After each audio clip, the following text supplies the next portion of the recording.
બુદ્ધિ છે એ આપણી નિશ્ચયાત્મક બને છે, વ્યવસાયિક બદલે વ્યવહારિક બને છે. આ એક એક શબ્દો પર કલાકો વાતો થાય.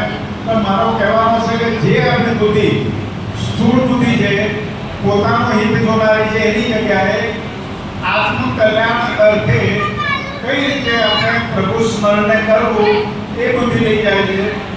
ચિત્તમાં જે આપણા કસાયો છે, અજ્ઞાન, અવિદ્યા, અસ્મિતા, રાગદ્વેષ અને અભિનિવેશ, એ દૂર થાય છે અને આપણો અહંકાર એ ઓગળે છે, શૂન્ય થાય છે.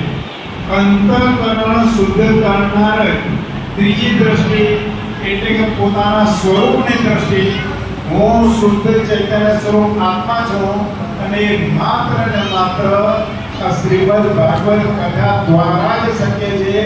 અને કોઈ માર્ગ નથી, ભક્તિ દ્વારા જ શક્ય છે. અન્ય માર્ગો બહુ તકલીફવાળા છે. એટલે હું અહીંયા પરમાત્માને આપ સૌ વતી પ્રાર્થના કરીશ કે આ ભાગવત કથાનો સાર આપણને પકડાય, સમજાય, આપણા જીવનમાં ચરિતાર્થ થાય અને આપણું જીવન ધન્ય બને. પુનઃ શાસ્ત્રીજી મહારાજના પાવન ચરણોમાં વંદન કરી, શ્રી કૃષ્ણની ચેતનાને વંદન કરી, જે મને અહીંયા બોલાવો એ બદલ મારી ખુશી વ્યક્ત કરું છું. અસ્તુ.